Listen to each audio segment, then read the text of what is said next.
Cześć, witajcie moi drodzy w kolejnym materiale wideo na kanale. Dzisiaj kategoria sprzętów, które już na kanale były. Był też ten producent, był też podobnej pojemności SSD, mianowicie dzisiaj Kioxia, ale z serii G2 o pojemności 1 TB. Tutaj gdzieś Wam podlinkuję poprzednią 1 terabajtową Kioxię z serii Xperia, nieoficjalnie G1, czyli podstawową wersję. Za nią wtedy zapłaciłem chyba około 299 zł. Żeby było śmieszniej, przez ostatnie 2 lata leżała, tak naprawdę nie używałem jej, więc w końcu muszę ją zacząć wykorzystywać. Dzisiaj za połowę tej kwoty, około 140 zł, czyli widać, że te ceny jednak o połowę spadły w przeciągu tych ostatnich 2 lat. Nabyłem Kioxię 1 terabajtową, ale model G2, który jest nieco szybszy. Tamten model był, jeżeli chodzi o prędkości, 1900-1700 zapis, odczyt zapis. Tutaj mamy 2100-1700, więc nieco szybszy SSD. Kontroler jest w zasadzie chyba ten sam. Oba modele mają DRAM, to na plus. Więc nie przedłużając, przejdźmy do materiału.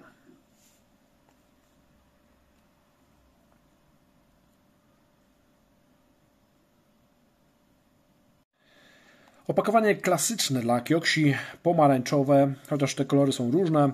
Podstawowe serie są pomarańczowe. Mamy informację, że jest to SSD, który należy do serii Xperia, model G2 pod PCI Express generacji 3x4 w formacie fizycznym M2 o długości 2280, protokół NVMe wspierany.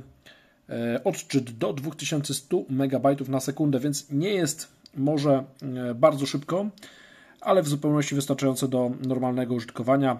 Idealnie wręcz powiedziałbym do kieszeni, gdzie dyski z pamięcią DRAM nie tracą wydajności. Przy dyskach bez DRAM-u, czyli tak zwane Host Memory Buffer HMB, niestety te spadki są do prędkości pamięci natywnej, czyli na przykład do 500 czy nawet niżej 500 MB, bądź też prędkości niższych, jeżeli te kości są na przykład QLC. Dlatego warto DRAM mieć. Takie krótkie wyjaśnienie. Z drugiej strony mamy informację o tym, że został ten dysk wyprodukowany stosunkowo niedawno. Mamy teraz, zakupowałem ten dysk w sierpniu 2023 roku, a on był wyprodukowany w kwietniu. Widać więc, że za długo te dyski nadal w magazynach nie leżą. Nadal są produkowane te wolniejsze modele, bo jest na nie popyt. PCI generacji 3x4, czyli NVMe 1.3 w zupełności wystarczy wielu użytkownikom. Jeżeli ktoś nie jest rasowym graczem albo nie przerzuca tony danych, nie edytuje wideo w 8K, to zdecydowanie takich prędkości wyższych mu nie potrzeba, a nawet przy tym 4K renderowaniu myślę, że w zupełności taki dysk jest wystarczający, zwłaszcza że dzięki pamięci DRAM powinien zapewnić wydajność na poziomie nawet po wykorzystaniu bufora, który jest tutaj relatywnie nie bardzo duży. Ta prędkość nie powinna znacząco spaść poniżej 1000 MB na sekundę, więc nawet w najbardziej pesymistycznym wariancie mamy nadal przyzwoitą wydajność, 2 razy wyższą niż format SATA. Dlatego też myślę, że ta pozycja jest warta przedstawienia Wam.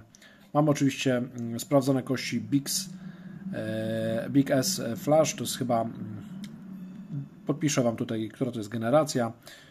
Nie pamiętam, czy one są 112-warstwowe, czy nieco niższe, natomiast są to stare, dobre kości 3D TLC, które zapewniają to, że jest to sprawdzony produkt. Tak? Nie mamy też QLC-ków, tylko 3D TLC. Jeżeli chodzi o możliwość zapisu, to mamy tutaj gwarancję 5-letnią i jeżeli dobrze pamiętam, 400 TB dla tego wariantu również jest, więc całkiem solidna wielkość. Nikt raczej tej prędkości nie wykorzysta, tej pojemności, tej ilości zapisów nie wykorzysta przy normalnym użytkowaniu tego dysku. Pokazane, jak zajmować się tym dyskiem, jak go wyciągać, to jest oczywiste. Nie powinniśmy tutaj ryzykować jakimiś ładunkami elektrostatycznymi, nie traktować tego SSD Mamy krótką instrukcję obsługi, ona jest zbyteczna i mamy też, słuchajcie, samego bohatera dzisiejszego testu, przeglądu. Może wyciągnijmy go z opakowania.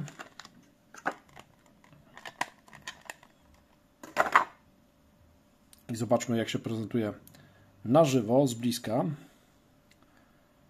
Laminat jest niestety niebieski. Mówię niebieski, bo najbardziej pożądane oczywiście są czarne laminaty, tak jak na przykład Lexar stosuje w swoich modelach, ale myślę, że jak ktoś nie bawi się w jakiś modding albo i tak zakłada radiator na tego SSD-ka, to tak naprawdę kolor nie ma znaczenia. Mamy kontroler i mamy kości pamięci podręcznej DRAM. O ile dobrze pamiętam, 1 GB DRAM-u na tym modelu się znajduje. Będziecie mieli opisane.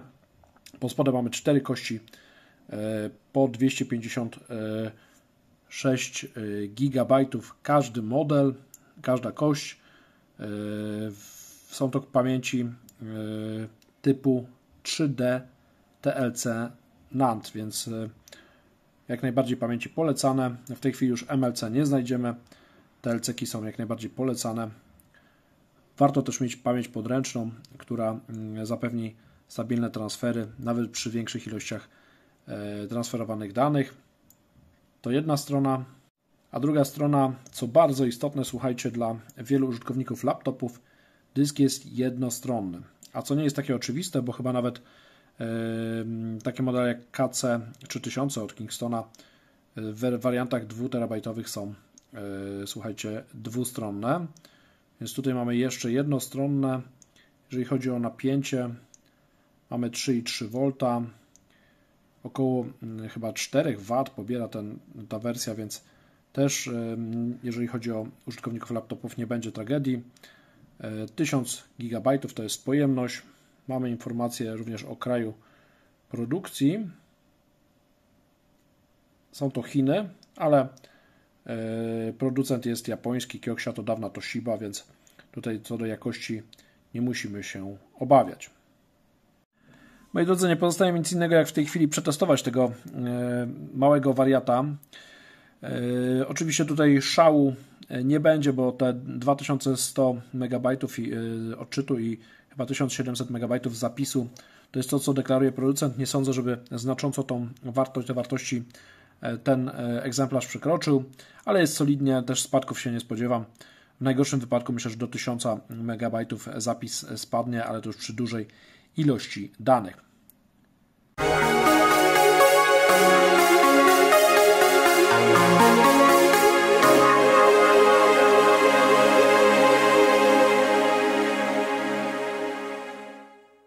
No cóż, moi drodzy, widzieliście przed chwilą wyniki testów. Tutaj zaskoczenia być nie mogło. Nie jest to demon szybkości, jest to solidny SSD, przede wszystkim do domu i do pracy. Kioxia zresztą z takich produktów słynie, dawna Toshiba. Są niezawodne, może nie najszybsze, ale ten model myślę, że znajdzie wielu zwolenników z uwagi na to, że cena jest bardzo atrakcyjna. Mamy pamięć podręczną DRAM, więc idealnie nadaje się do kieszeni, czy też jako nawet dysk systemowy do bardziej standardowych komputerów, niekoniecznie gamingowych. Mamy też solidne kości pamięci ze sporą ilością możliwych danych w ramach gwarancji do zapisu. Czego można więcej oczekiwać? No może nieco wyższej wydajności, natomiast wtedy musimy więcej zapłacić, bo Kioxia też w swojej ofercie ma wyższe modele, które są przeznaczone dla tych bardziej wymagających użytkowników. Cena oczywiście wtedy też jest zdecydowanie wyższa, więc jeżeli nie chcecie niepotrzebnie wydawać środków, a chcecie po prostu szybki dysk SSD do domu, do komputera domowego czy do laptopa, to jak najbardziej ten napęd mogę ze swojej strony polecić. A co Wy myślicie o napędach Kioxi? Czy je używaliście, czy używacie? Dajcie znać w komentarzach poniżej. Jestem ciekawy Waszych opinii. Jestem też ciekawy, czy dla Was w tej chwili liczy się to, żeby dysk miał pamięć DRAM podręczną, czy też nie. Czy uważacie, że te dyski bez pamięci podręcznej są już na tyle zaawansowane, dopracowane, że ta pamięć jest zupełnie niepotrzebna? Napiszcie, co na ten temat myślicie.